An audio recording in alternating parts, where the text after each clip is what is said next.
Assalam. Alhamdulillah, alhamdulillahirabbil alamin wa bihi nasta'inu ala umuri dunya waddin wassalatu wassalamu asrofil anbiya'i wa mursalin wa ala alihi wa sahbihi ajmain. Asyhadu an la ilaha illallah wa asyhadu anna Muhammadan abduhu wa rasuluh. Allahumma sholli ala Muhammad wa ala ali Muhammad. Puji dan syukur marilah kita panjatkan kehadirat Allah Subhanahu wa taala atas segala nikmat dan karunia yang senantiasa dicurahkan kepada kita semua. Wal khusus pada pagi hari ini kita diberikan nikmat yang luar biasa, diberikan kesempatan untuk bersilaturahmi sekaligus bertolabul ilmi bersama Dr. Wahid Rahman. Salam dan sholawat semoga tercurah kepada junjungan kita Nabi besar Muhammad Sallallahu Alaihi Wasallam beserta keluarga, para sahabatnya dan pengikutnya yang istiqomah termasuk kita semua, dan insya Allah kita akan menjadi bagian dari umat beliau yang akan mendapatkan sahabat beliau di yaumil kiamah nanti. Amin.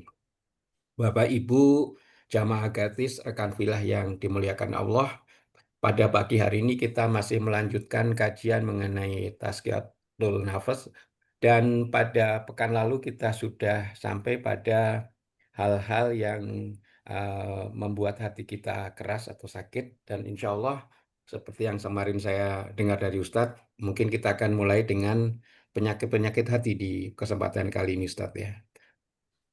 Baiklah, rekan filah yang dimuliakan Allah, karena sudah lebih dari 5.35, maka waktu dan taklim sepenuhnya saya serahkan pada Ustadz Wahid Rahman. Tafadhol Ustadz. Baik, jazakallah. Bismillahirrahmanirrahim. Assalamualaikum warahmatullahi wabarakatuh.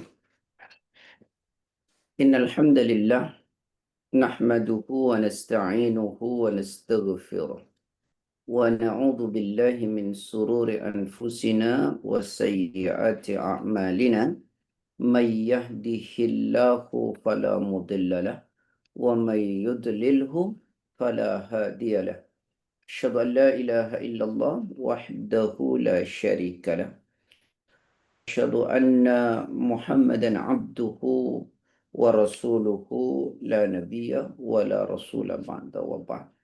Alhamdulillah, puji syukur pada Allah karena sungguh atas nikmat, izin serta karunia-Nya pada pagi ini Allah masih anugerahkan kita nikmat iman Islam, kesehatan. Semoga Allah senantiasa meridhai kita semua. Salawat dan salam semoga senantiasa tercurah kepada Rasulullah SAW, pada keluarganya, sahabat-sahabatnya, pengikut-pengikutnya, dan tentu kita semua yang mengikutinya.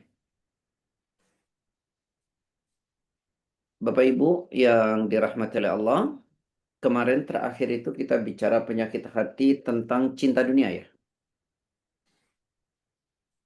Ya Pak Sigit. Lu, Pak Sigit kemana ya?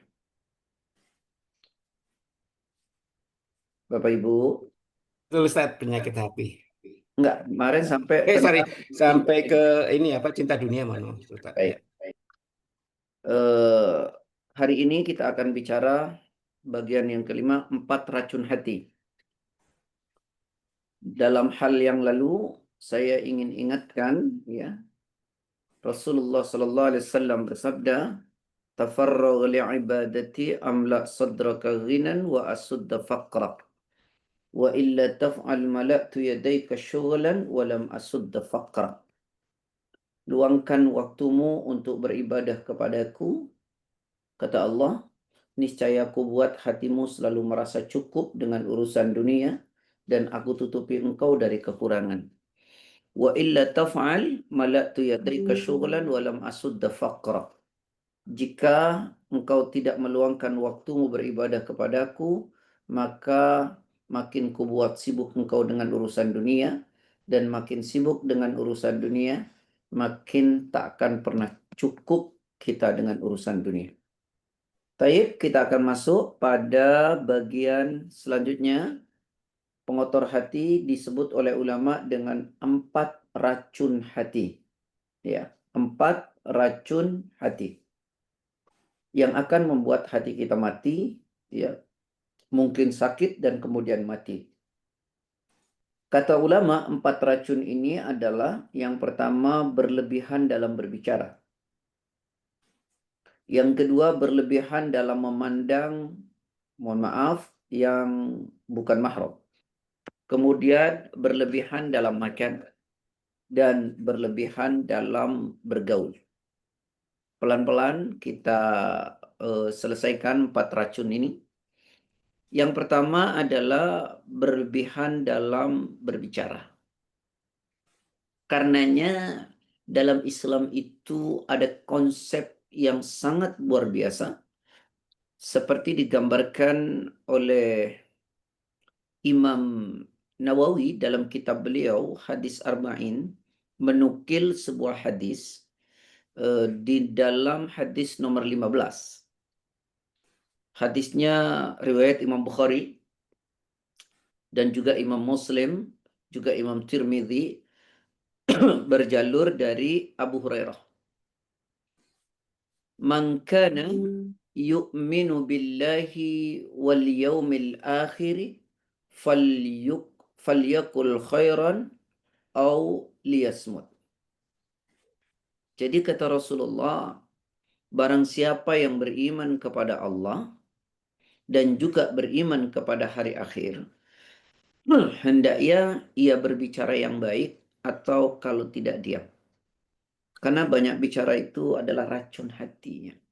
Jadi kalau kita beriman kepada Allah, bicara yang baik saja atau kalau tidak kita diam. Ya. Kalau tidak kita diam.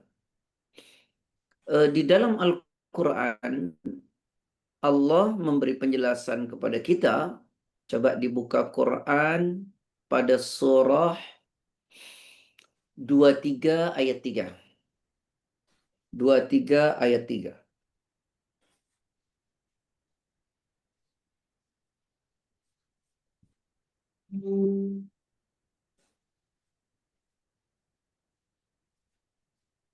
Sudah? Walladzina hum 'anil lagwi mu'ridun. Silakan.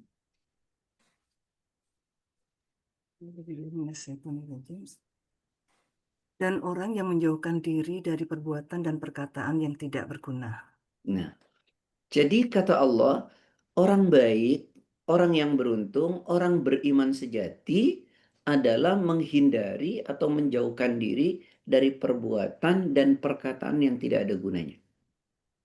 Kenapa? Karena berlebihan dalam bicara itu menjadi racun. Itu racun hati. Dan ingat, kata Allah dalam Quran pada surah ke-50 ayat yang ke-18, ya. Tidak ada yang melesat dari lisan kita ini.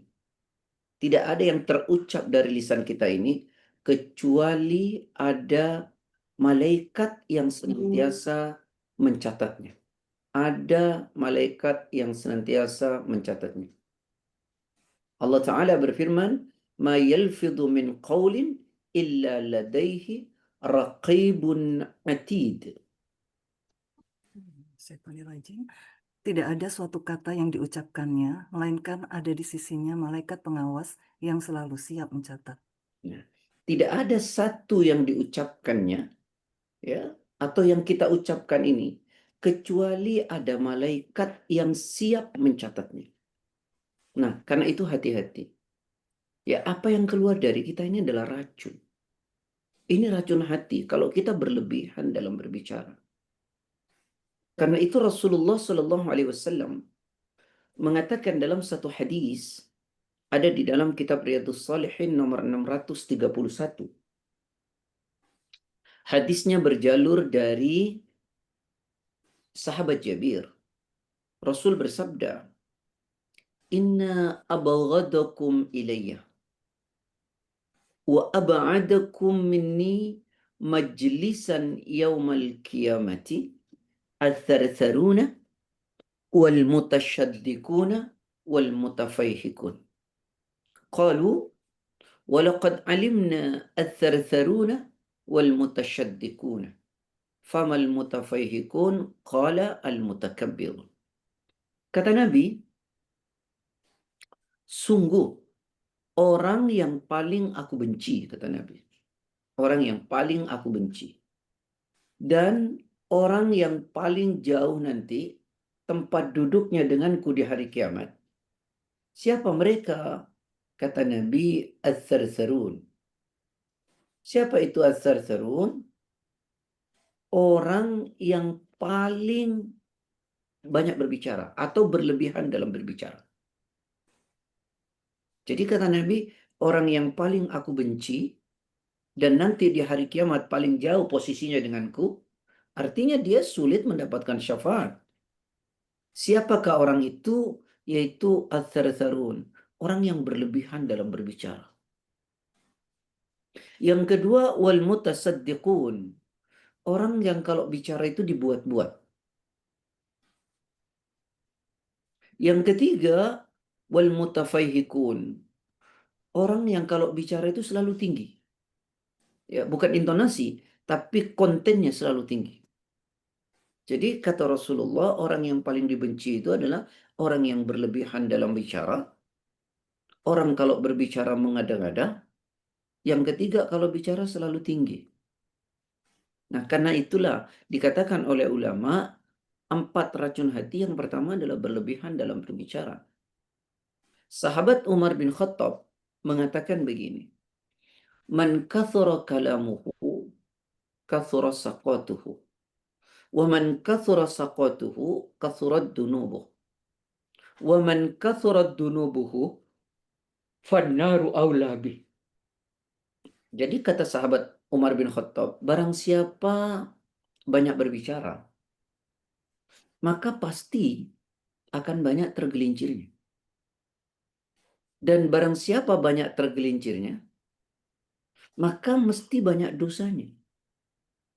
Dan barang siapa banyak dosanya, maka hanya neraka saja yang pantas baginya. Coba kita renungkan baik-baik. Banyak bicara, banyak tergelincirnya, makin banyak tergelincirnya, maka banyak dosanya. Banyak dosanya, maka neraka saja yang pantas baginya. Nah, karena itu mari kita berfikirlah sebelum berbicara. Karena berlebihan dalam berbicara itu adalah racun. Saya sering mengatakan, ada 3 macam orang berbicara itu. Yang pertama, ada orang berbicara, berfikirnya itu belakangan. Sudah berbicara dia baru kemudian menyesal. Ya. Coba fenomena yang kita lihat hari ini.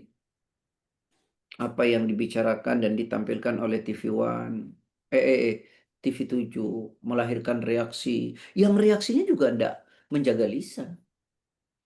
Dan menurut saya sangat berlebihan. Nah, ini kita makanya dalam berbicara itu mesti berpikir terlebih dahulu. Ya tadi ada orang berbicara mikirnya belakangan. Ada orang berbicara itu berpikir terlebih dahulu. Sehingga hati-hati apa yang akan ditampilkan, dibicarakan ini menyinggung orang. Apakah yang akan dibicarakan ini juga tidak benar.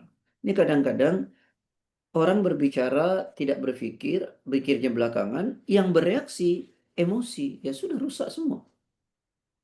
Ya. Nah, kemudian yang terakhir adalah orang yang bicara itu tidak pernah mikir. Nah, itu berbahaya. Nah, karena itu, ayo kita pahami kata Rasulullah, kalau beriman kepada Allah dan hari akhir, bicara yang baik saja atau kalau tidak diam. Ulama mengatakan, banyak bicara itu adalah racun buat hati kita. Makanya kalau kita sudah banyak bicara, coba tertutup hati ini. Betul-betul tertutup. Orang yang baik itu, orang yang diminta berbicara, daripada disuruh berhenti berbicara karena terlalu banyak bicara. Ya. Nah, bicara itu, banyak bicaranya adalah, ya tadi, racun hati. Bahkan sahabat Ibnu Umar, anaknya sahabat Umar bin Khattab, beliau pernah menyampaikan satu hadis. Qala Rasulullah sallallahu alaihi wasallam, kata beliau, Rasulullah sallallahu alaihi wasallam bersabda. Ini sabda Nabi ya. la tukthirul kalam bighairi dzikrillah. Fa inna kathratal kalam bighairi dzikrillahi qaswatun lil qalbi. Wa inna ab'adan nas minallahi ta'ala al-qalbul qasih. Jadi kata Rasulullah, janganlah kalian banyak bicara selain berbicara yang mengingatkan kepada Allah. Karena banyak bicara selain bicara yang mengingatkan kepada Allah akan membuat hati keras. Racun kan? Dan sungguh kata Nabi, yang membuat seseorang itu makin jauh dari Allah karena hatinya keras. Saya ulangi ya. Kata Rasul, jangan banyak bicara selain bicara yang mengingatkan kita kepada Allah. Karena banyak berbicara selain bicara yang mengingatkan kita kepada Allah, membuat hati keras. Dan sungguh, yang membuat seseorang itu makin jauh dari Allah, karena hatinya keras. Karena itu, berlebihan dalam berbicara itu adalah racun. Ini kata ulama ya, bukan kata saya. Dan banyak dengan dalil-dalil tadi. Ya. Karena itu banyak sekali isyarat dalam Al-Quran. Kalau tadi semua yang keluar dari lisan kita ada malaikat yang siap mencatatnya, maka coba jangan berbicara sama sekali kalau kita tidak ngerti. Kadang kita ini suka mengomentari sesuatu yang kita tidak paham. Hati-hati saat kita mengomentari sesuatu, lalu kita berbicara, maka seluruh apa yang kita lakukan itu ada pertanggungjawaban di hadapan Allah. Demi Allah, apa yang kita bicarakan tidak berhenti di dunia. Karena semua yang keluar dari lisan kita ada pertanggungjawaban akhirat. Ya. Karena itu jangan bicara kalau kita tidak paham. Coba dibuka Al-Quran.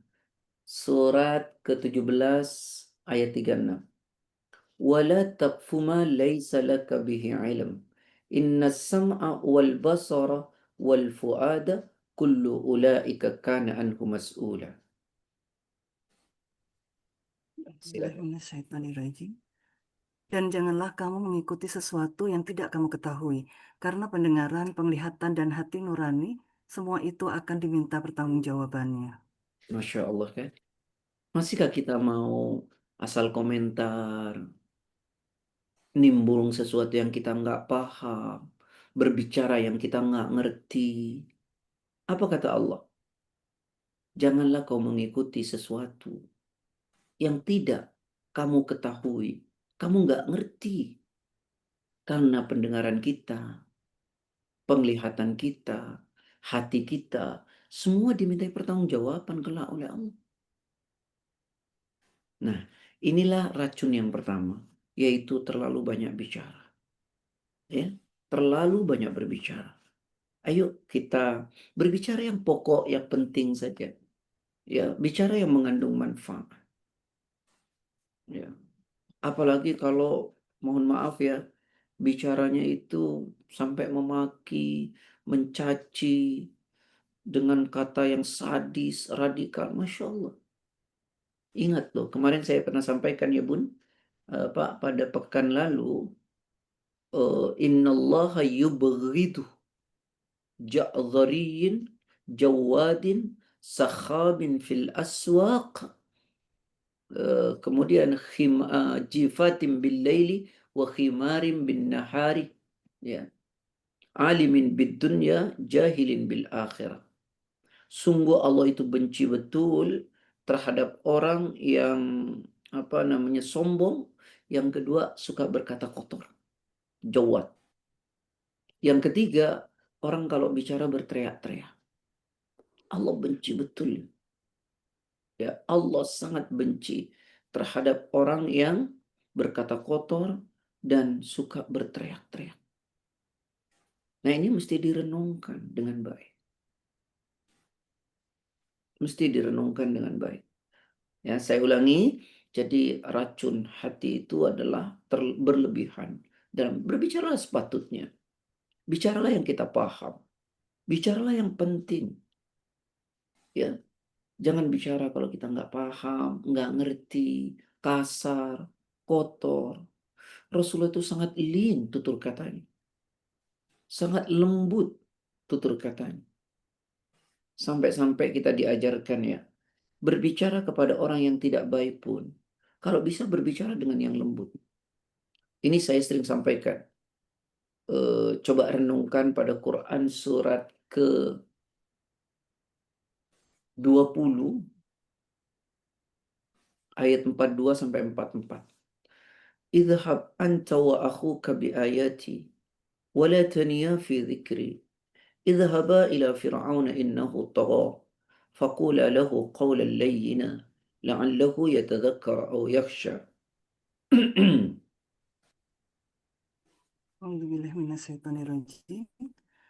Pergilah engkau beserta saudaramu dengan membawa tanda-tanda kebesaranku, dan janganlah kamu berdua lalai mengingatku. Pergilah kamu berdua kepada Fir'aun, karena dia benar-benar telah melampaui batas. Coba renungkan baik-baik. Allah menyuruh Nabi Musa dan Nabi Harun bersaudara. Pergilah engkau Musa dan saudaramu Harun kepada Fir'aun. Fir'aun itu melampaui batas. Coba kita renungkan, adakah orang lebih buruk dari Fir'aun? Nggak ada. Idhaba ila Fir'auna innahu tagha. Pergilah kalian berdua kepada Fir'aun, karena Fir'aun itu melampaui batas. Apa pesan Allah kepada Nabi Musa dan Nabi Harun? Faqula lahu qawlan layyina. Berkatalah kalian berdua kepadanya dengan perkataan yang lemah lembut. Semoga dia sadar. Semoga dia takut. Ini kata-kata kita kasar. Sudahlah tidak terkontrol, terlalu banyak berbicara, pemilihan diksinya kotor, intonasinya teriak-teriak. Semua yang keluar itu, mohon maaf ya, sangat buruk. Tidak pantas didengar, dan seharusnya tidak pantas keluar dari lisan seorang muslim. Ya, apalagi karena membela dirinya, misalnya yang terjadi fenomena sekarang ini ya, apa yang disampaikan mungkin oleh TV7 ya, dia tidak pas ya. Karena orang tuh kadang-kadang menunjukkan cinta itu dengan caranya sendiri, bisa berlebihan, bisa tidak begitu. Tetapi juga kemudian tersinggung, lalu mengomentari dengan kata yang mohon maaf jauh lebih buruk menurut saya. Itu apakah tidak terfikirkan? Ya, padahal mestinya kita itu harus bisa, kalau istilah membalas ya, mengomentari sesuatu yang buruk itu dengan komentar yang baik begitu ya. Seperti misalnya Quran mengatakan pada surat 25 ayat 63, wa ibadur rahmanil ladzina yamshuna 'alal ardi hauna wa idza khatabahumul jahiluna qalu salama. Silakan.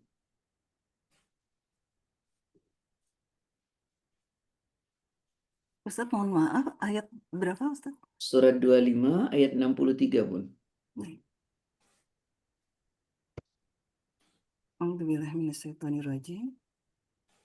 Adapun hamba-hamba Tuhan yang Maha Pengasih itu adalah orang-orang yang berjalan di bumi dengan rendah hati. Dan apabila orang-orang bodoh menyapa mereka dengan kata-kata yang menghina, mereka mengucapkan salam. Masya Allah kan. Ini bagaimana orang Islam ini kok cara pandangnya nggak mau kembali kepada Quran, nggak mau kembali kepada hadis. Bukankah Rasul mengatakan, taraktu fikum amran tamassaktum bihima lan tadillu abada wa hiya kitabullah wa sunnatu rasulih. Aku telah tinggalkan loh kepada kalian tuh dua pusaka.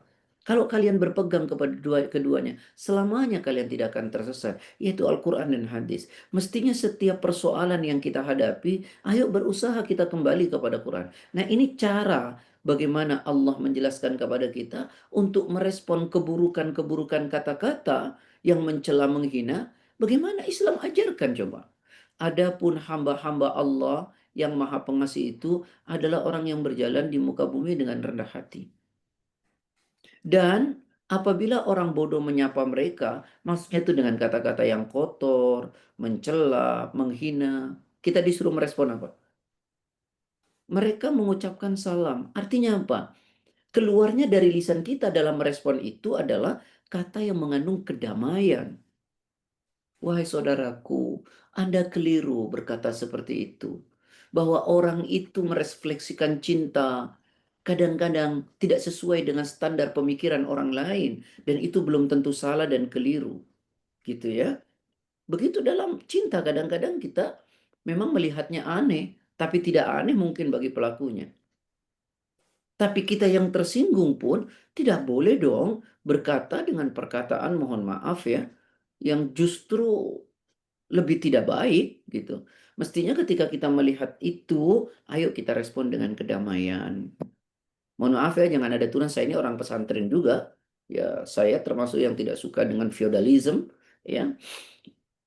Tetapi orang kadang-kadang bukan soal feodal, merefleksikan cinta itu loh, bentuk suka itu ya kadang-kadang yang macam-macam itu ya.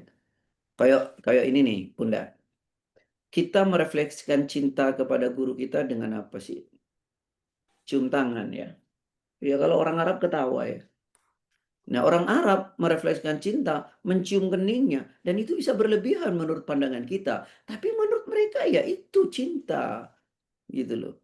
Ya seperti santri bersalaman dengan kiainya. Ya begitu. Ada yang jalan sampai duduk-duduk begitu. Ya mungkin berlebihan. Tapi bagi mereka tidak berlebihan. Ya. Ya, mohon maaf ya, saya agak karena saya kecewa dengan apa yang terjadi hari ini. Udah begitu atas nama santri, atas nama Islam, terus dengan kata-kata yang buruk, kotor, mengancam. Anda tidak paham. Baik, teman-teman sekalian, yuk banyak bicara itu memang menjadi racun ya. Betul, karena bicaranya tidak kontrol kan menjadi racun. Ya, menjadi racun. Ayo kita hati-hati dalam berbicara. Berpikirlah dulu. Bahkan Islam itu ya, kita berbicara mencela orang ya jangan. Karena boleh jadi loh, yang kita cela itu lebih baik daripada diri kita. Ya, saya sekali lagi, ini pernah saya sampaikan, tapi saya pengen dibaca ulang, agar kita teringat betul dalam hati kita. Buka Al-Quran surat ke-49, ya, dari ayat 11, dari ayat 10, 11, 12 ya. Innamal mu'minuna ikhwatun fa aslihu baina akhawaykum ya wattaqullaha la'allakum turhamun ya ayyuhalladzina amanu la yaskhar qaumun min qaumin asa an yakunu khairan minhum wala nisa'un min nisa'in asa an yakunna khairan minhunna wala talmizu anfusakum wala tanabazu bil alqab bi'sal ismul fusuq ba'dal iman wa man lam yatub fa ulaika humudz zalimun. يا أيها الذين آمنوا يا أيها الذين آمنوا اجتنبوا كثيرا من الظن إن بعض الظن إثم ولا تجسسوا ولا يغتب بعضكم بعضا أيحب أحدكم أن يأكل لحم أخيه ميتا فكرهتموه واتقوا الله إن الله التواب الرحيم يا أيها الناس إنا خلقناكم من ذكر وأنثى وجعلناkum شعوبا وقبائل لتعارفوا إن أكرمكم عند الله أتقاكم. Silakan. A'udzubillahiminasyaitonirrajim. Sesungguhnya orang-orang mukmin itu bersaudara. Karena itu damaikanlah antara kedua saudaramu yang berselisih dan bertakwalah kepada Allah agar kamu mendapat rahmat. Satu-satu ya Bun. Iya. Allah menyatakan di ayat ini, kita ini orang mukmin bersaudara. Tanpa latar belakang organisasi, kelompok, semua kita saudara sesama muslim. Maka perbaiki hubungan persaudaraan itu. Perbaiki. Jangan kita ada berselisih, kita jualan kompor gitu ya, tapi perbaikilah. Lalu bertakwalah kalian kepada Allah. Ya, semoga Allah merahmati kita. Karena ketika persaudaraan itu terbangun, cinta terbangun, maka kemudian akan menjadi damai, rahmat Allah turun. Ya. Kemudian selanjutnya. Wahai orang-orang yang beriman, janganlah suatu kaum mengolok-olokkan kaum yang lain, karena boleh jadi mereka yang diperolok-olokkan lebih baik dari mereka yang mengolok-olok. Dan jangan pula perempuan-perempuan mengolok-olokkan perempuan lain, karena boleh jadi perempuan yang diperolok-olokkan lebih baik dari perempuan yang mengolok-olok. Janganlah kamu saling mencela satu sama lain, dan janganlah saling memanggil dengan gelar-gelar yang buruk. Seburuk-buruk panggilan adalah panggilan yang buruk, fasik. Mohon maaf. Seburuk-buruk panggilan adalah panggilan yang buruk atau fasik setelah beriman. Dan barang siapa tidak bertobat, maka mereka itulah orang-orang yang zalim. Jadi Allah mengatakan, hei satu kaum, jangan kau cela kaum yang lain. Boleh jadi kaum yang kau cela itu lebih baik daripada dirimu. Kita ini kan mencela karena kita nggak ngerti, gitu ya. Dan anehnya kita nggak ngerti, kita cepat sekali memberi penilaian. Kemudian janganlah seorang wanita mencela wanita yang lain. Boleh jadi wanita yang kau cela itu lebih baik daripada dirimu. Ayo deh belajar memandang orang lebih hebat daripada kita, lebih baik daripada kita. Sehingga tidak akan ada bagi orang yang seperti itu untuk mencela orang lain. Tapi saat dia menempatkan dirinya lebih hebat, lebih mulia dari orang lain, inilah yang kemudian muncul cercaan, celaan. Kemudian janganlah kalian saling mencela satu sama lain. Ini kok saling mencela ya. Lalu kemudian kata Allah, bahkan jangan memanggil dengan gelar-gelar yang buruk. Ya, seburuk-buruk panggilan itu adalah panggilan yang buruk fasik setelah beriman. Ya, orang baik-baik dipanggilnya dengan hal yang jelek. Ya. Dan kata Allah, barang siapa tidak bertobat, itulah orang-orang yang zalim. Masih ingat nggak dulu? Orang panggil kampret, panggil cebong. Anda nggak ngerti sesama muslim. Sudah segitukah kepentingan duniawi itu? Sehingga kemudian menghilangkan nilai-nilai kebenaran agama. Dan ini tidak segan diucapkan oleh tokoh-tokoh agama. Apa ndak baca dalil-dalil ini? Kita mudah, ya. Mohon maaf, ini makhluk Allah. Manusia itu makhluk Allah terbaik. Dilahirkan dari orang tuanya, diberi nama yang baik. Lalu kita memberi julukan dengan julukan yang buruk itu bagaimana? Baik, ikhwani wa ikhwati fillah. Yang ke-12. A'udzubillahiminasyaitonirrajim. Wahai orang-orang yang beriman, jauhilah banyak dari prasangka. Sesungguhnya sebagian prasangka itu dosa. Dan janganlah kamu mencari-cari kesalahan orang lain. Dan janganlah ada di antara kamu yang menggunjing sebagian yang lain. Apakah ada di antara kamu yang suka memakan daging saudaranya yang sudah mati? Tentu kamu merasa jijik. Dan bertakwalah kepada Allah. Sungguh Allah Maha Penerima Tobat, Maha Penyayang. Jauhilah kebanyakan buruk sangka, karena sebagian buruk sangka adalah dosa. Ya. Coba dia ganti buruk sangka itu dengan baik sangka ya. Oh, mungkin saudara kita berbicara seperti itu, dia nggak ngerti. Berikanlah penjelasan, dia ngerti. Indah Islam itu. Indah. Dia bicara begitu karena dia nggak ngerti, dia nggak tahu. Nah, coba ganti buruk sangka itu dengan baik sangka. Dan janganlah engkau selalu mencari kesalahan orang lain. Ya, ini kok seneng nyarinya salah gitu ya. Apalagi persoalan seperti ini antar muslim mau dibawa ke jalur hukum. Anak nggak ngerti. Sejauh itu kan? Sudahkah tidak ada maaf bagi saudara muslimmu? Anda tidak paham. Kenapa hidup sekarang jadi seperti ini? Apa yang menguasai hati kita? Ya, masa iya sih persoalan seperti ini? Dan yang berbicara seorang tokoh besar, organisasi terbesar. Anda tidak paham. Atau jangan-jangan, apa ya, saya jadi gak nyaman melihat saudara muslim kita jadi seperti ini. Ya, inilah apa namanya, emosinya lebih tinggi daripada ilmunya. Ya. Tayyib, sahabat-sahabat, itu yang pertama ya. Jadi racun hati itu apa? Berlebihan dalam berbicara. Yang kedua, apa racun hati yang kedua? Berlebihan dalam makan. Berlebihan dalam makan. Ya. Orang yang banyak makan, maka banyak tidur. Akhirnya apa? Lalai. Malas membaca, ya, malas mengkaji, malas beribadah kepada Allah. Kenapa? Karena terlalu banyak makan. Dan akhirnya banyak tidur. Malas. Makanya kenapa dalam Islam itu kita diajarkan berpuasa. Ada puasa pekanan yang disebut Senin dan Kamis. Ada puasa bulanan yang disebut Ayyamul Bid. Ada puasa tahunan yaitu Ramadan.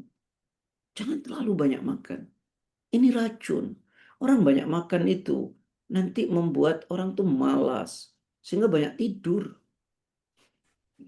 Ayo, Maka ada istilah ini bukan hadis ya. Jangan makanlah sebelum lapar. Gimana? Berhenti sebelum kenyang, kalau sudah lapar baru makan begitu. Makanlah kalau sudah lapar, berhenti sebelum kenyang betul gitu ya. Sebelum kenyang betul. Ini kalau nggak kenyang betul, hayu aja terus ya. Makanya Islam tuh punya banyak konsep ya. Coba deh lihat deh salah satunya misalnya ya dalam surat ke-7 ayat 31. Ya bani Adam khudhu zinatakum inda kulli masjid. Kulu washrabu wa la tusrifu innahu la yuhibbul musrifin. A'udzubillahi minasyaitonirrajim. Wahai anak cucu Adam, pakailah pakaianmu yang bagus setiap memasuki masjid. Makan dan minumlah, tetapi jangan berlebihan. Sesungguhnya Allah tidak menyukai orang yang berlebih-lebihan. Iya. Pesannya yang pertama, hai manusia, gunakanlah pakaian terbaik kalau engkau masuk ke dalam masjid. Nah ini tolong ini, masjid itu kan rumahnya Allah, kita ingin menghadap Allah. Kalau bisa pakailah pakaian yang terbaik yang kita punya. Mau menghadap yang memberi loh. Ya. Tapi kita enggak. Baik, kemudian makanlah kata Allah. Minumlah, tapi jangan berlebihan. Allah tidak suka orang-orang yang berlebihan. Tidak suka. Karena itu menjadi racun hati. Menjadikan orang malas. Atau paling tidak ini mungkin banyak para dokter ahli-ahli ya. Kalau berlebihan itu kan kemudian terjadi penumpukan. Kalau terjadi penumpukan apa sih potensinya? Ya kalau enggak kolesterol, diabetes, hipertensi, gitu kan. Makanya dalam Islam itu kita disuruh makan yang halal dan yang baik. Halal itu mendapatkan barangnya dan halal jenis barangnya. Yang baik itu adalah satu higienis, dua sesuai dengan kebutuhan tubuh kita. Ya, higienis dan sesuai dengan kebutuhan tubuh kita. Ya, kalau tidak sesuai dengan kebutuhan tubuh kita, ya jangan. Walaupun itu makanan halal. Ya. Lalu kemudian setelah itu, ya jangan berlebihan. Makan itu yang halal, yang baik, jangan berlebihan.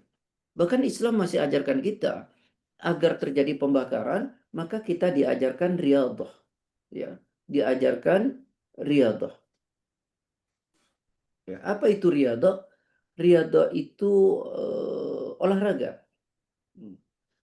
Olahraga. Agar apa? Kita mesti olahraga agar terjadi pembakaran. Nah, itu ya. Jadi racun hati yang kedua adalah terlalu banyak makan. Maka latihlah dengan banyak berpuasa, Senin, Kemis, Ayyamul Bid, ya, kemudian Ramadan. Ya, mesti diatur. Ya, hati diolah, fisik juga diolah. Ya, hati diolah dengan iman, fisik diolah dengan makan yang benar. Baik. Lalu kemudian dengan terapi-terapi yang syar'i, yaitu terapi puasa, begitu ya. Nah, sekarang ini kan lagi apa olahraga apa tuh padel ya. Ya diiringilah dengan puasa. Olahraganya masa jalan sehari 2-3 kali, masa puasanya enggak gitu. Ya, taib ya. Ikhwani wa ikhwati fillah yang dirahmati oleh Allah. Kemudian yang ketiga, racun yang ketiga adalah terlalu banyak memandang. Akhirnya maksudnya adalah membiarkan pandangan-pandangan kita ini kepada perkara-perkara haram. Memandang dan melihat sesuatu yang haram, ya, seperti mohon maaf ya, menonton televisi yang isinya tidak bagus, kemudian membaca yang tidak bagus, dan seterusnya, ya, akan merusak hati, merusak akal, dan merusak agama kita. Ya. Yang harus kita perhatikan itu, ya, bagi seorang Muslim, seperti dalam acara-acara televisi, ya kita harus memang banyak memilih gitu ya. Kita sekarang ini enggak membiarkan pandangan kita pada pandangan yang haram. Padahal itu merusak iman kita, merusak hati kita. Ada pesan Rasulullah SAW kepada Ali bin Abi Thalib. Beliau ini menantunya. sekaligus sepupu beliau. Kata Rasulullah, "Ya Ali, wahai Ali, la tutbi'in nadratah an-nadratah, fa inna lakal ula wa laysat lakal akhirah." Jadi kata Rasulullah, wahai Ali, jangan kau ikut satu pandangan dengan pandangan lainnya. Karena pandangan yang pertama itu untukmu, dan yang kedua bukan lagi untukmu. Kita ini membiarkan mata kita terus memandang sesuatu yang baik. Kalau kelihatan itu pandangan pertama untukmu, tapi pandangan keduanya sudah tidak boleh. Ya, sudah tidak boleh. Maka coba saudara-saudara kita, Islam itu ajarkan kita tunduk pandangan terhadap perkara-perkara yang Allah haramkan. Tundukkan pandangan terhadap perkara-perkara maksiat. Itu racun, melesat. Ya. Dan disitulah setan itu kadang-kadang bermain dengan memperindah, ya, sesuatu yang sifatnya dosa itu. Ya, sesuatu yang sifatnya dosa. Maka ayo tundukkan pandangan kita. Ya, jangan biarkan. Bahkan nanti ketika kita banyak memandang perkara maksiat, bagi penuntut ilmu, ya, dalam penghafal Quran, penghafal hadis, dengan melakukan seperti itu akan rontok semua hafalannya. Hancur semua hafalannya. Seorang ulama besar, ya, ulama mazhab, yaitu Imam Syafi'i. Satu ketika beliau datang ke gurunya Imam Waqi' dengan mengatakan, "Syakautu ila Waqi'in an su'il hifdhi, fa'arsyadani an tarkil ma'asi.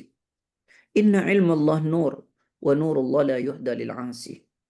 Jadi Imam Syafi'i datang ke gurunya Imam Waqi', "Wahai guruku Imam Waqi', kenapa kok akhir-akhir ini aku sulit menghafal?" Kata Imam Syafi'i. Lalu guruku menasihati aku agar aku meninggalkan maksiat. Kenapa? Karena ilmu Allah itu cahaya. Dan cahaya Allah tidak pernah diberikan kepada orang yang ahli maksiat. Sampai Abdullah ibnu Mubarak rahimahullah, beliau berkata, ulama besar yang hatinya sangat luar biasa, beliau berkata, saya mengatakan hatinya luar biasa bukan berarti saya tahu hatinya, tapi dari karya-karya kitabnya yang sangat tajam. Beliau mengatakan, demi Allah, tidak akan berkumpul dalam satu hati manusia antara cahaya Allah, ilmu agama, dengan apa yang dibenci oleh Allah, kemaksiatan-kemaksiatan. Karena itu Rasulullah pernah mengatakan, "Man adzanaba dzanban nakata qalbuhu nuqtatun as-sauda." Siapa orang melakukan satu perbuatan maksiat, maksiat itu akan membentuk noktah hitam dalam hatinya. Ya, dia masuknya kan tidak langsung, sedikit-sedikit. Makanya Nabi mengatakan, tu'radul fitan 'alal qulubi ka'irdil hasiri 'udan 'udan. Fitnah itu masuk ke dalam hati manusia, maksudnya fitnah dosa, itu seperti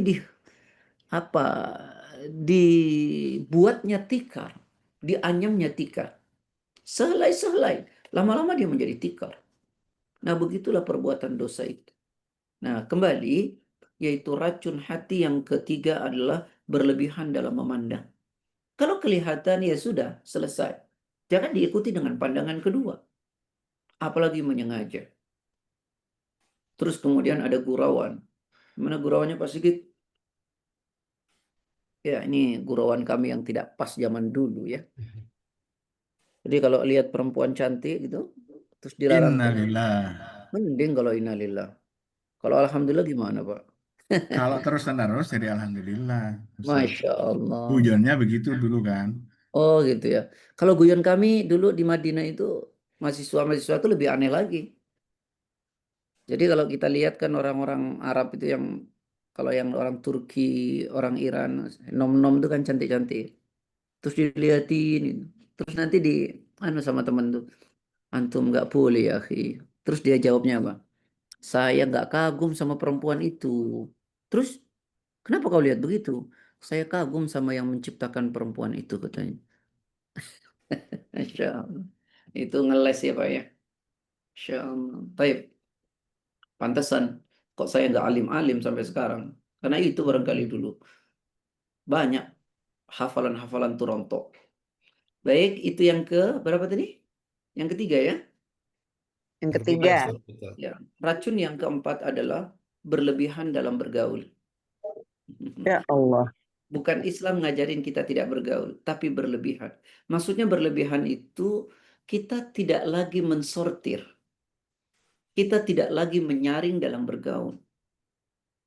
Padahal Nabi memberi batasan kepada kita, almar'u ala dini khalilihi falyandur ahadukum may khalil. Seorang itu dilihat dari agama temannya. Maka perhatikanlah dengan siapa dia berteman. Ya. Jadi yang disebut orang yang pandai bergaul itu adalah orang yang bergaul dengan orang-orang yang dapat menyelamatkan dirinya dari kemurkaan Allah Subhanahu wa taala. Kalau begitu, maka dia bergaul dengan orang-orang yang saleh yang akan membawa dirinya pada ketaatan. Karena itu pandai-pandailah mencari teman. Ya, jangan bergaul tanpa batas. Kita ini lemah rasa, lemah iman, dan sangat mudah terbawa. Oleh karenanya, kita harus memilih dalam berteman dan bersahabat. Pilihlah orang-orang soleh. Makanya saya pernah jelaskan, orang berteman itu diumpamakan 3 macam ya. Seperti mengkonsumsi makanan bergizi, seperti mengkonsumsi penyakit, dan seperti mengkonsumsi racun. Seperti mengkonsumsi makanan bergizi, berteman dengan siapa? Dengan orang-orang soleh. Siapa orang yang tidak butuh makanan bergizi? Dia akan butuh. Nah, begitu kita butuhnya berteman dengan orang soleh. Kita dulu selalu berbicara itu, sebenarnya itu hadis ya. Berteman itu seperti kita berteman dengan tukang minyak wangi atau pandai besi. Kalau Anda berteman dengan tukang minyak wangi, maka Anda akan terkena wanginya. Baik karena Anda diberi atau membeli dengan harga murah. Ya, berteman dengan tukang besi, ini bukan saya mengatakan jelek, tapi perumpamaan. Maka engkau akan terkena paling tidak bau asapnya. Begitu ya. Nah, ini artinya apa? Ayo memilihlah. Ya. Baik. Kemudian yang kedua, berteman itu seperti mengkonsumsi penyakit. Berteman dengan siapa? Berteman dengan orang yang waktunya habis sia-sia. Bukan dosa ya, tapi berteman dengan orang yang waktunya habis sia-sia. Tidak produktif. Ya, baik dunia ataupun akhirat. Nah, makin lama kita bergaul dengan orang seperti itu, maka makin kronis penyakit kita. Karena waktu ini sangat terbatas. Dan waktu yang terbatas Allah kasih kepada kita, ini sangat menentukan untuk perjalanan panjang akhirat kita. Saya ulangi ya, waktu kita sangat terbatas. Dan waktu yang sangat terbatas Allah berikan ini sangat menentukan untuk perjalanan panjang kita di akhirat. Karena itu jangan biarkan dia sia-sia. Banyak sekali ayat-ayatnya Rasul mengatakan, almar'u ala dini khalili, orang itu dilihat dari agama. Ya Allahu Akbar. Amin husni islamil mar'i tarkuhu ma la ya'ni. Di antara tanda baiknya orang beriman itu dia meninggalkan perkara yang tidak ada gunanya. Wal asri innal insana lafi khusr, demi waktu manusia itu rugi, illal ladzina amanu, kecuali orang yang selalu hidup dengan iman, itu yang tidak rugi. Wa amilus solihah, orang yang selalu beramal soleh, baik amal soleh ritual maupun sosial. Maksudnya orang-orang yang produktif, orang yang kreatif, orang yang inovatif dalam konteks sosial dengan tidak meninggalkan kewajiban ritualnya. Kalau tidak, kita rugi. Waktu ini singkat, terbatas. Ritual kita tinggalkan, maka kita akan rugi selamanya. Sosial kita tidak kreatif, tidak inovatif, maka kita akan tergilas karena hidup sangat kompetitif. Makanya sampai dikatakan, hari ini sama dengan kemarin kau rugi. Hari ini tuh harus lebih baik daripada kemarin. Bagaimana kita akan menjadi orang terbaik kalau kita tidak kreatif, tidak inovatif, tidak berpikir, banyak tidur, diam saja, berkhayal. Hancurlah umat Islam ini. Penelitian tidak jalan. Pengayaan ilmu berhenti. Ya sudah selesai. Hancur umat Islam. Makanya dikatakan oleh ulama, kehancuran umat Islam itu dari umat Islam itu sendiri. Kenapa? Jahilun. Berlomba-lomba jadi orang bodoh. Ya.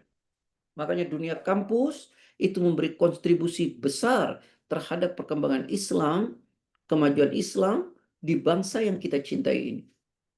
Ya. Dengan bertambahnya ilmu, berkreasi, dan seterusnya, dan seterusnya. Ya. Baik, yang kedua, berteman itu diumpamakan, yang ketiga, berteman itu diumpamakan mengkonsumsi racun. Nah, itu berteman dengan orang-orang, mohon maaf, ahli maksiat. Berteman dengan orang maksiat itu sama dengan kita makan racun, membuat tubuh kita mati. Begitulah kita bergaul dengan orang-orang yang ahli maksiat. Itu sama dengan mengkonsumsi racun. Jauhilah, jauhi. Nah, kembali sahabat-sahabat, teman-teman, Bapak Ibu, ya, para orang tua, ya, ilmuwan, bahwa racun hati itu ada 4. Berlebihan dalam bicara, yuk atur berbicara kita, jangan berlebihan. Kemudian berlebihan dalam makan, makanlah yang halal, yang baik, ya, jangan berlebihan. Iringi dengan olahraga, kemudian terapi dengan puasa, wah hidup kita keren. Kemudian yang ketiga, berlebihan dalam memandang, jaga pandangan kita, karena pandangan kita ini melesat seperti anak kuning. Ya. Kemudian selanjutnya apa lagi? Ayo, jangan berlebihan dalam bergaul.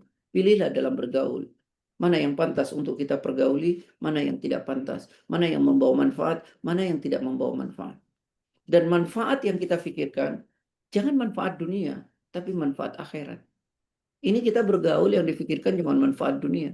Punya uang banyak, punya koneksi, kemudian punya kedudukan, akhirnya menjadi penjilat, sikut kanan, sikut kiri, injek bawah. Tidak, ya akhwah, hidup ini sebentar, ada kehidupan setelah ini, yaitu akhirat.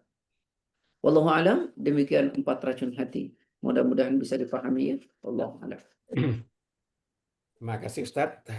Saya pikir materi pada pagi hari ini luar biasa untuk melengkapi kajian untuk mensucikan jiwa. Baiklah, Bapak Ibu rekan fillah dimuliakan Allah, kita buka sesi tanya jawab. Ini di chat sudah ada Ustadz dari Pak Arsyad di Lampung. Mohon izin saya bacakan. Alhamdulillah dapat ilmu bagaimana cara Islam menghadapi hinaan dari orang lain. Tapi mohon maaf Ustadz, saya sungguh mengharapkan teman-teman NU khususnya Banser dalam menjawab kritikan atau salah paham dari orang-orang lain dengan damai dan menenangkan. Saya yakin mereka ahli dalam Quran dan hadis, tapi nafsu terlalu dominan dalam menunjukkan bahwa ego mereka lebih hebat secara kuantitas, lebih banyak, dan lain-lain. Pertanyaannya, Pak Ustadz, adakah metode pengajaran dalam mengikis atau mengurangi racun hati ini pada komunitas yang secara kuantitas banyak, Ustadz? Jadi mungkin bagaimana kita tetap bisa mengontrol kita pada suatu komunitas yang besar itu, Ustadz. Saya kasih analogi saja ya. Coba perhatikan. Setiap peperangan yang dilakukan oleh umat Islam, yang jumlah umat Islamnya sedikit, itu selalu menang. Karena mereka waspada dan hati-hati. Dan mempertajam apa? Strategi. Ilmu. Tapi pada perang yang umat Islam jumlahnya banyak, umat Islam terkocar-kacir. Karena terlalu bangga dan sombong. Biasanya kebanggaan dan sombong itu menghilangkan ini. Menghilangkan intelektual. Dan orang kalau sudah sombong, mohon maaf sekali, gampang mengecilkan dan susah dikasih tahu. Bahasa Inggrisnya itu apa? Raiso dikandani. Raiso dikandani. Tambeng. Dan Rasulullah mengatakan, al-kibru batarul haq. Orang kalau sudah sombong, susah diberi masukan. Ghamtun nas, dan suka menyepelekan. Nah, orang yang suka menyepelekan itu biasanya kontrol lisan, Pak. Tapi kalau kita menghargai orang, coba, kita kan bicaranya hati-hati. Tapi karena kita nggak menghargai orang, merasa dirinya besar, maka lost control. Maka yang pertama, hilangkan angkuh dan sombong. Itu dulu deh. Itu dulu. Lalu pahami ilmu. Untuk apa kita punya ilmu? Kalau kita tidak praktekkan ilmu itu. Jangankan ini ya. Tadi saya bilang, Fir'aun saja orang terburu, kita mesti berkata lembut kok. Iya tak? Itu pada Fir'aun. Kalau orang salah, ayo kita ajak benar. Dengan cara apa? Ya Allah, coba buka di Quran, surat 16 ayat 125. Ini Bu Profesor Nani izin sambil nyetir Ustaz, jadi mungkin kita tidak bisa Oh, Masya membacakan Allah. bukan. Ud'u ila sabili rabbika bil hikmati wal mau'izatil hasanah wajadilhum billati hiya ahsan. Silakan. Eh, Sepertinya tidak bisa baca nih dalam sedang nyetir Ustaz. Maaf. Jadi siapa saya yang baca? Baik. Ud'u ila sabili rabbika bil hikmah. Ajaklah mereka ke jalan Rabbmu. Dakwahi mereka bil hikmah, dengan ilmu. Wal mau'izatil hasanah, baru metodologi, dengan pengajaran yang baik. Wajadilhum billati hiya ahsan. Kalau terjadi perdebatan, berdebatlah dengan cara yang baik. Ya Allah, konsep Islamnya udah keren, mau dikerjain apa enggak? Nah, persoalan nih Pak, kadang-kadang Pak, kita ngajak orang ke jalan Allah, tapi kita nggak punya ilmu. Akhirnya sesat menyesatkan. Mohon maaf lahir batin dengan tidak mengecilkan siapapun. Lalu apakah ketika orang itu mengataskan ormas Islam lalu dia berilmu agama? Belum tentu. Belum tentu. Kadang-kadang nggak ngerti agama. Tapi karena ada di ormas agama, seolah-olah orang pengerti agama itu organisasi. Banyak di organisasi yang ngerti agama, tapi biasanya ngerti agama malah diem, gak ngomong, santun. Karena ketutup sama yang gak ngerti agama. Karena yang ngerti agama itu hati-hati bicara, yang gak ngerti agama ngomong. Akhirnya ketutup tuh yang berilmu. Betul kata Nabi, datang satu zaman nanti banyak oratornya, tapi sedikit ulamanya. Ini Nabi yang mengatakan. Datang nanti di akhir zaman banyak orator tapi sedikit ilmu. Oratornya banyak, yang berilmu sedikit. Dan yang lebih mengerikan apa kata Rasulullah? Datang satu zaman orang fasiknya dimuliakan, orang mulianya dihinakan. Baik, ya, wallahu alam. Itu kira-kira analoginya, Pak. Ya. Pak Arsyad cukup? Bisa diterima? Oke, ini Bu Alinda raise hand. Kami berikan Iya, kesempatan untuk Bu Alinda untuk makasih ya. Pak Sigit. Mohon maaf saya off cam ya Pak Ustadz, lagi Siap. belum siap. Izin Pak Ustadz, tadi saya tertarik sama statement yang nomor 2 ya, yang bahwa banyak berbuat maksiat itu bisa mengotori hati. Maksiat selama ini kan yang kita pahami, maksiat itu kan yang besar-besar ya Pak Ustadz ya, misalnya berzina atau korupsi segala macam. Nah, kalau misalnya gibah gitu-gitu, bukan gibah ya, namanya juga zaman sekarang tuh suka ngegosip lah apa, atau misalnya suuzon, itu masuk maksiat juga apa enggak ya Pak Ustadz ya? Mohon maaf nih nanyanya sangat dangkal sekali. Artinya hal-hal kecil ya dalam keseharian kita, misalnya ngomel atau marah gitu ya, itu masuk maksiat nggak sih Pak Ustadz? Karena kan apa ada maksiat besar, maksiat kecil. Kan aku mikirnya yang namanya maksiat itu yang dosa besar itu loh Pak Ustadz. Misalnya apa main dukun, tauhidnya ternodai gitu-gitu, atau sampai yang kecil-kecil juga bisa mengotori hati kita Pak Ustadz. Mohon Nih, arahannya. Bun, Mm-mm. kata Rasulullah, la kabirata ma'al istighfar, wala saghirata ma'al israr. Tak ada dosa itu besar jika terus-menerus diikuti dengan taubat. Tak ada dosa itu kecil jika dilakukan terus-menerus. Jadi kalau ditanya, apa maksiat? Semua kesalahan. Kalau besar, noktanya besar. Kalau kecil, noktanya kecil. Tapi jangan khawatir, ada hadis mengatakan, Man adnaba dzanban nakata qalbuhu nuqtatun as-sauda. Barang siapa melakukan satu dosa, maka dosa itu akan membentuk bintikan dalam hatinya. Dan bintikan itu warnanya hitam. Makin besar dosanya, makin besar bintikannya. Ya Tapi Allah. waman taba saqula qalbu. Kalau dia iringi dengan taubat terus, maka bintikan itu akan hilang, hati menjadi bening kembali. Waman lam yatub. Kalau dia tidak iringi dengan taubat, zada dalik, maka bintikan itu akan penuh dalam hatinya, hatta yaswadda qalbu, sampai hati itu nanti menjadi hitam kelam. Kalau hati sudah menjadi hitam kelam, kebenaran tidak punya tempat sama sekali di dalamnya. Maka ketika kebenaran tidak ada tempat dan tidak ada bersemayam di dalamnya, maka semua reaksi yang keluar adalah mesti keburukan. Jadi semua sama. Mau dosa kecil, mau dosa besar. Tapi tak ada dosa besar jika diiringi dengan taubat. Dan tidak ada dosa kecil jika dilakukan terus-menerus. Wallahu a'lam. Dosa kecil yang terus-menerus itu bisa menjadi dosa besar juga gitu kira-kira. Misalnya Betul. ibu-ibu kan suka gibah nih. Jadi kalau gibahnya terus-terusan ya jadi dosa besar juga gitu Pak Bunda, Ustadz. hati-hati Bun. Ghibah bukan dosa kecil Bun. Ghibah itu dosa besar Bun. Oh, gibah itu dosa besar. Dosa besar Bun. Ya Makanya Allah. sampai Allah menganalogikan ghibah itu sama dengan memakan bangkai saudaramu yang sudah mati. Jadi sebenarnya kanibal itu orang ghibah itu. Ya Allah, astagfirullahaladzim. Makanya racun hati yang pertama adalah lost control dalam berbicara. Oh, yang pertama ya, yang tadi yang bicara Iya. berlebihan termasuk gibah di dalamnya. Betul Bun. Oh ya Allah, astagfirullahaladzim.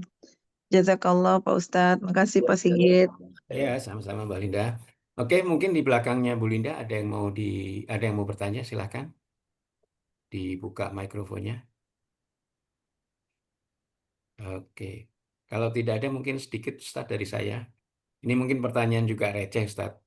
Yang mengenai banyak makan berlebihan itu secara kuantitas atau bagaimana Ustadz ya? Karena saya terus terang kan sering keluar kota Ustadz. Jadi yang saya lakukan tuh sering berburu makanan-makanan Ustadz. Apakah itu juga termasuk Dari nafsu makanan enak. makan yang berlebihan Ustadz? Begini Pak, yang dimaksud makan berlebihan itu, kita nih kalau makan itu mestinya kan tadi konsepnya, makanlah ya, berhentilah sebelum kenyang. Ya. Jadi jangan sampai berlebihan betul, itu israf namanya, secara kuantiti ya. Oh, Jadi, greedy gitu ya Pak Ustadz ya, greedy ya maksudnya. kayak gitulah maksudnya betul. Ya kan kalau Pak Sigit misalnya pergi ke kota ini, ya makan siang cari makan, ya anda emang waktunya makan ya Pak. Ya. Tapi kalau misalnya Pak Sigit jam 8 makan, nanti jam 9 makan lagi, jam 10 makan lagi, sengaja Nah ya. itu. Atau misalnya makan siang tapi 3 piring ngono loh. Itu yang saya sampaikan sama anak-anak. Anak saya itu kalau makan Masya Allah. Ya karena mungkin SMA. Jadi kalau makan itu saya lihat ayam 2, 3 gitu. Wah habis tuh dek saya bilang. Kayak jamak takdim gitu makan. Enggak jamak takdim. Nanti makan lagi kok sore. Masya Allah. Jadi Oh, bikin jadi kayak malas. makan Nanti itu ya sekolah Pak Ustadz mengantuk ya, loh. makan yang apa all you can eat itu juga sebenarnya menuju orang berlebihan juga ya. Yang itu loh, yang makan unlimited itu loh, get Saya yang 2 malah jam. all you can eat. Sampai hodai, Itu ya bahkan Allah. kalau menurut saya Bu, mohon maaf ya, kalau ditanya hukum sama saya, all you can eat itu kalau saya bilang haram berlebihan, tapi bahwa itu adalah gharar. Horor betul. Apa tuh Iya, goror Pak Ustadz? harga yang dimakan tuh bukan gharar, itu sesuatu yang Tidak pasti. mendekati tidak boleh lah gitu. Tidak pasti karena gini, kita makan dan bayar yang sama gitu loh. Dan kita nggak tahu seberapa banyak yang kita makan. Bisa kebanyakan lebih dari harga, bisa kekurangan. Oh, malah nggak fix ya. Sebenarnya makan di Islam, ya kau bayar yang kau makan gitu. Itu nggak fix itu. Secara syariat itu nggak boleh sebenarnya. Kalau saya nggak pernah mau Bun. Pertimbangan agama buat gitu. saya. Itu aja sih sebenarnya. Ya. Tapi Ustadz, secara hukum bagaimana? ya. Oke, baik. Ustadz, terkait dengan horor saya tadi teringat gini Ustadz, mengenai iuran kematian Ustadz. Ada jamaah masjid yang menolak untuk ikut apa namanya iuran kematian karena dia bilang ya tidak pasti itu. Bisa jadi kita baru iuran 2 kali cuma berapa puluh ribu, terus kemudian kita mendapatkan manfaat yang mungkin ratusan ribu atau jutaan. Atau sebaliknya, yang iurannya udah banyak melebihi dari yang mungkin kita dapat manfaatkan dari yayasan pengelola kematian itu, dia memilih untuk tidak ikut gitu Ustaz. Pandangan seperti itu bagaimana Ustaz ya? Kalau itu aneh, bin ajaib, bin aneh lagi gitu loh. Ya kalau gitu ya jangan niatnya adalah nyumbang. Oke, Niatnya adalah nyumbang. Mau Anda tiap bulan nyumbang sampai banyak, lalu ternyata dipakai orang, berarti kan pahala Anda makin besar gitu loh. siap. Tapi kalau bukan niatnya nyumbang, Yes, tuku kain kafan dewe titip sama masjid. Nanti kalau aku mati tolong bungkus pakai ini. Ngono ae. Tapi kalau misalkan kita baru iuran 2 kali, kemudian mohon maaf ini, kemudian kita Meninggal. meninggal gitu, gimana Ustaz? Kan orang niatnya nyumbang, Pak. Oke, siap. Bahkan Rasulullah memberi bajunya kepada Abdullah bin Ubay bin Salul yang mati orang munafik itu. Karena diminta anak-anaknya. Hmm. Jadi niatnya kita nyumbang ke masjid. Kematian tuh niatnya nyumbang.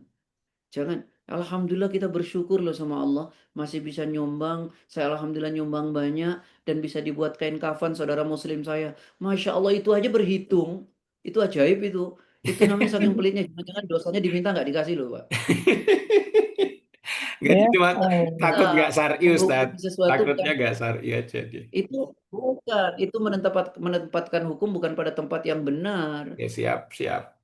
Karena itu bukan jual beli. Emang itu jual beli? Enggak, tak? Enggak. Bukan jual beli. Itu menyumbang.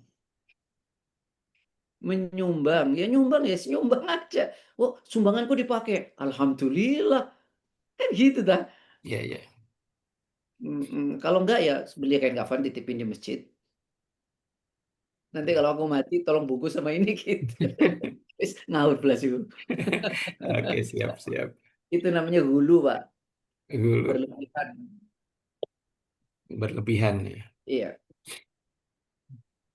Oke, ada satu Apa lagi ya? mungkin Terakhir terakhir ya. silakan kalau ada yang mau bertanya. Sorry, Fajri. Ini ada Mbak Rena duluan, Mas Anto, mohon maaf. Ya, Mbak Rena silakan dibuka mikrofonnya, raise hand duluan. Mbak Rena?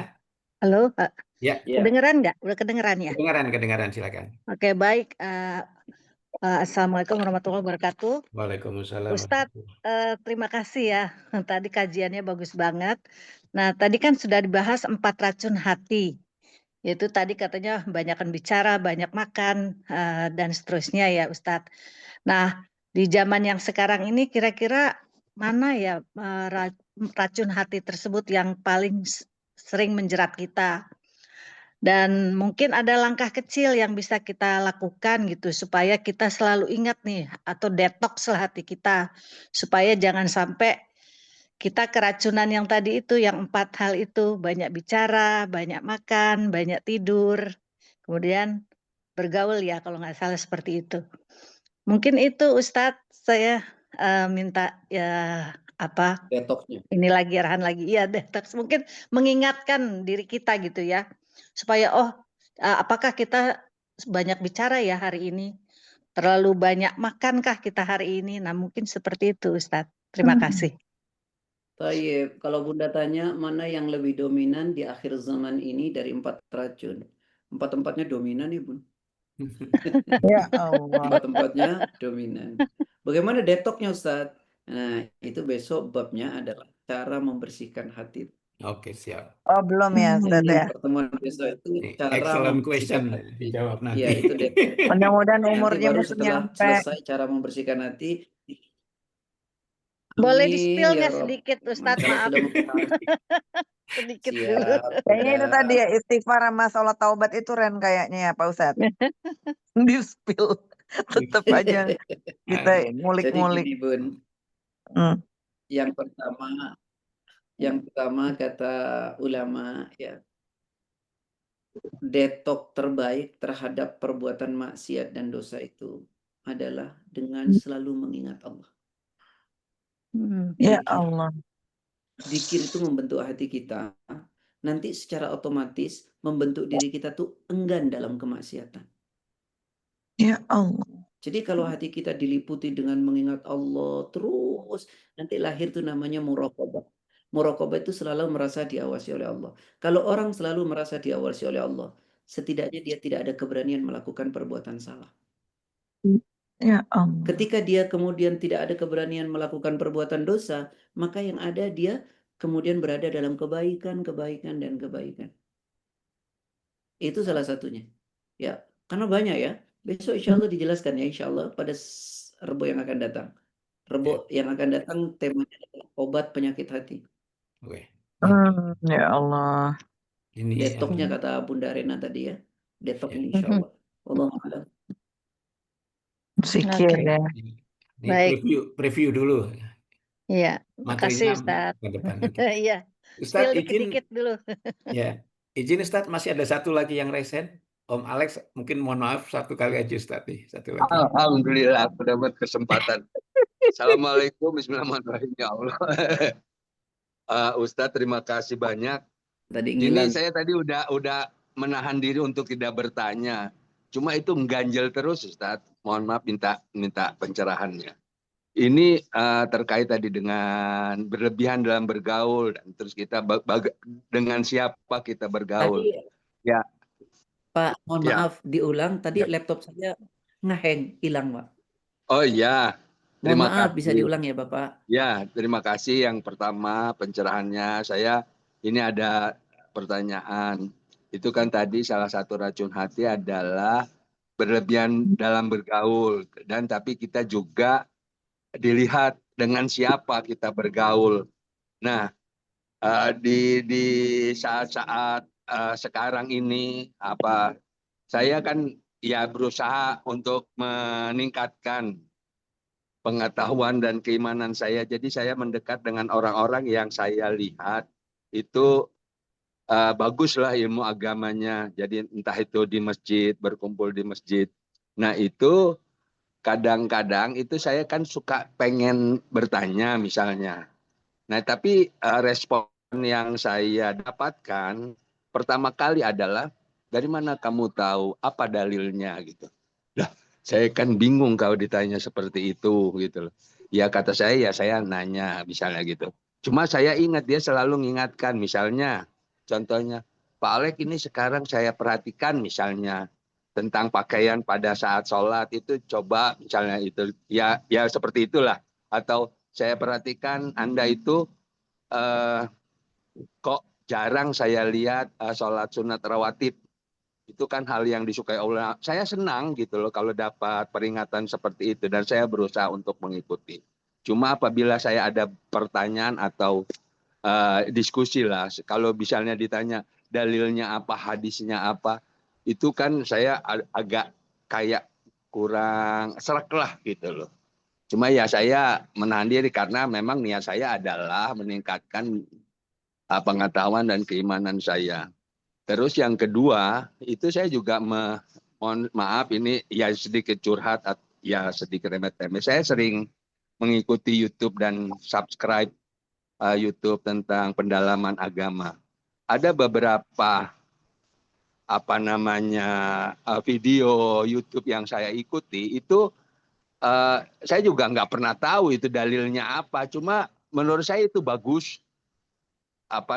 Itu mengena di dalam hati saya dan saya lebih mencintai Nabi Muhammad atau ada beberapa yang saya belum tahu. Cuma karena terkait dengan yang awal tadi, dalilnya apa segala macam, jadi saya enggan untuk berbagi. Salahkah saya gitu loh? Karena saya takut kalau salah gitu. Tapi kalau dalam hati saya merasa itu benar. Cuma karena terkait tadi kalau saya waktu di awal tadi dengan orang-orang yang saya anggap lebih tahu lebih dalam pengetahuan agama itu selalu ditanya dalil, jadi saya cuma cukuplah untuk diri saya sendiri. Jadi kok kayaknya saya nggak ada tambahan pahala bila tidak menyebarkan minimal lah di lingkungan keluarga inti saya gitu, karena terkait itu. Mohon pencerahannya Ustadz sebelumnya, syukron. Afwan, Allah tidak membebani kita kecuali sesuai dengan kesanggupan kita. Bapak, Pak Sikit dan kita semua yang memang tidak di bidang agama, tapi saya pernah mendengar dari seorang ustadz, dari seorang ulama misalnya, bahwa ini begini loh, ini begini loh, ini begini loh, tanpa harus menyebutkan dalil. Ya, oleh karena apa? Keterbatasan kita. Tapi kita tahu betul bahwa itu ada pernah saya dengar dengan dalilnya gitu. Nah, kemudian kalau kemudian kita menyampaikan sesuatu hanya berdasarkan berdasarkan intuisi, itu yang tidak boleh. Ya. Berdasarkan perasaan itu tidak boleh, karena agama tidak boleh berdasarkan intuisi dan perasaan, tapi agama itu adalah dalil. Tetapi kalau kita bicara soal adab, soal apa ya nggak ada masalah. Atau Bapak memang mendengar, oh ini ada dalilnya dari ulama, saya pernah dengar dari ustadz ini, maka sampaikan, tapi saya nggak ngerti dalilnya ya, cuman saya mendengar kata ustadz begini dalilnya seperti itu, tapi saya nggak hafal. Itu nggak ada masalah. Nggak mesti langsung Bapak nggak nyampaikan jadi dalil, nanti semua jadi ustadz ya Pak. Dan ustadz jadi ustadz semua itu juga saya nggak suka Pak. Bukan berarti karena ada saingannya Mas Sigit. Karena gini, kalau ustadz itu kumpul 20 orang mau bangun masjid, nggak kelar-kelar Pak Sigit. Kalau ustadz semua. Karena yang dibuka hanya kitab, nggak ada yang buka cek. Siap. Jadi harus ada yang kaya, ada yang macam-macam. Ya, jadi enggak apa-apa, Pak. Kalau misalnya ada orang mengingatkan Bapak, dia tanpa dalil. Tapi dalam konteks keseharian, akhlak nggak ada masalah. Apalagi memang sudah jelas kebaikannya misalnya. Ya, sholat sunnah, sholat ini kan kebaikan, nggak perlu kita harus dibacakan dalilnya. Ya, dan itu sudah masyhur begitu.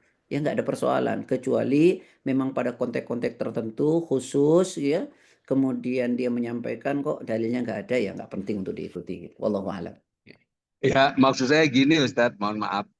Saya tidak pernah mempertanyakan dalil, cuma apabila saya mengemukakan, dia selalu tanya. Jadi sayanya jadi ngelihat situasi, oh dia kan senang nggak, baru saya tanya gitu loh. Saya kalau terus terang, saya itu mengikuti, ya itu tadi intuisi, mungkin saya salah.